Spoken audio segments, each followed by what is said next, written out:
Hello, I'm the Nostalgia Critic guy. Remember it so you don't have to. By now, most of us have figured out that M. Night Shyamalan is a one-twist pony. Or two. We all know that Sixth Sense is the one that everybody loves, but everyone seems to have that second Shyamalan film that, whether it's actually bad or not, can't help but feel a special fondness for. And not in a it's so bad it's good way, but more of a legitimate this was a well-made film way. And that film for me is Unbreakable. Now that's not to say it doesn't have Shyamalan's seal of pretentiousness all over it. The pointless panning long shots, the obvious color symbolism, the camera angles that I'm sure mean something to him, but not really to anyone else. But yes, this is the other film I actually took seriously throughout the majority of it, and found even conjured up some interesting ideas. Even if I'm not sure the film is aware of these ideas itself. To explain what I mean, I have to talk about the film as a whole. So, fair warning, there are spoilers all throughout this analysis. So if you haven't seen the movie yet and want to be surprised, stop now and go see it. With that said, for those who have seen it, you know it's about a man played by Bruce Willis, who is the only survivor of a train crash and has no marks on him. He's approached by another man, played by Samuel L. Jackson, who tells him that there is a plan set out for him. One that's been told time and time again over the centuries. It's the basic plan of good versus evil, a hero versus a villain. From Greek mythology to fairy tales to modern day comic books, there is a pattern of this epic battle that equals an underlying truth that is going on in reality. As Willis opens up to the idea that he is in fact one of these heroes, he realizes that he has many similar qualities. He has a weakness, he seems practically indestructible, he seems inhumanly strong, and he can also sense when wrongdoers have done wrong things. Once he decides to use this power to battle those wrongdoers, we get, of course, our twist ending. Samuel L. Jackson was in fact the villain the whole time, killing tons of innocent people, including the train crash Willis was in, until he discovered the indestructible hero. As the saying goes, what a twist! When people saw this movie, many didn't know what to think of it. Most people dismissed it as false advertising, seeing how the trailer showed a serious drama based on a supernatural element, but then out of the blue they got a comic book movie instead. Most going in were not looking for heroes in green capes and villains in purple cars. But even with that, is Unbreakable an actual bad movie?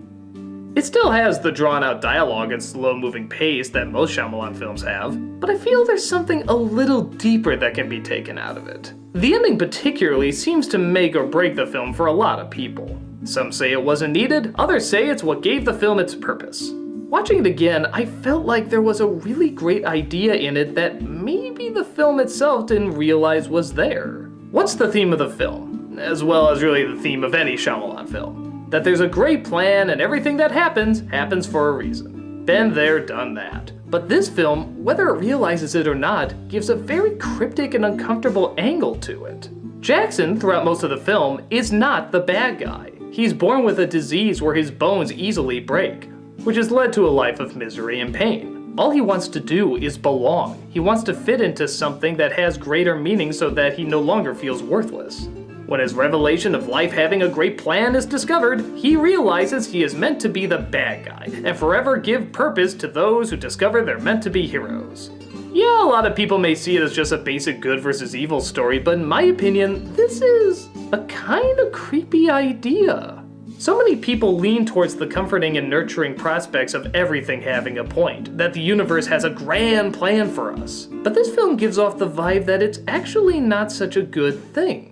There is no free will. There is no deciding your own destiny. There is no choice you can make on your own. Why? Because you're just a puppet in the grand plan. Look, even before he reveals the truth about his villainous identity, he's at an art gallery of his collected works. Everybody is praising him. His mother has never seen him happier. Everything seems to be going his way. Too bad the great deciding factor of life declares he can't be that. Nope, he's the bad guy, plain and simple. By this definition, the movie's suggesting that you can't change who you are. You can't redeem whatever faults you've had.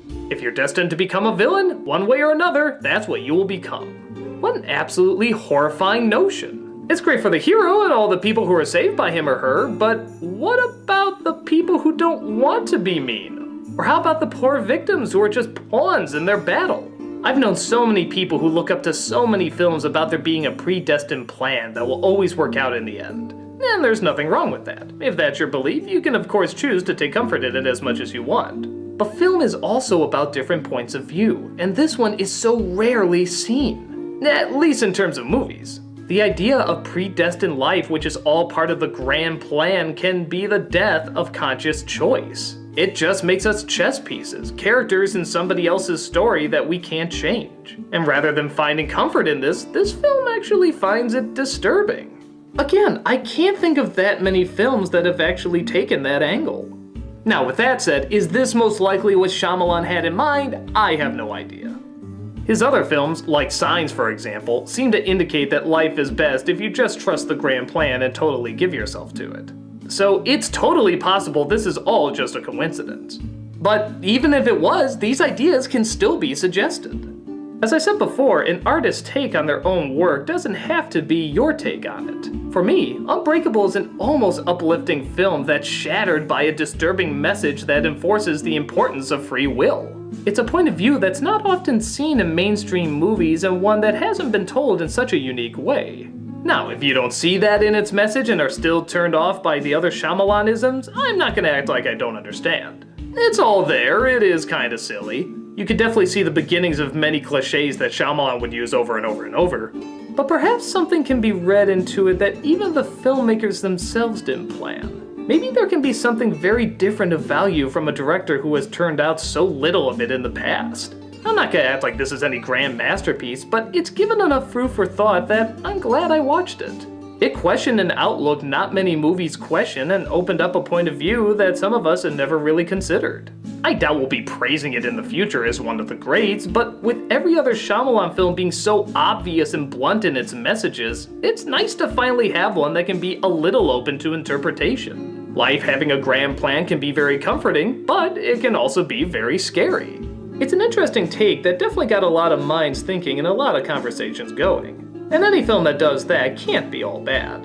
In the same way the film suggests basic good and evil outlooks may be too simple, maybe we can also see that the bad outlook of a director could also be just as simple, and that maybe we can find a little bit more value there than we originally thought. And besides, he did give us this. What? No.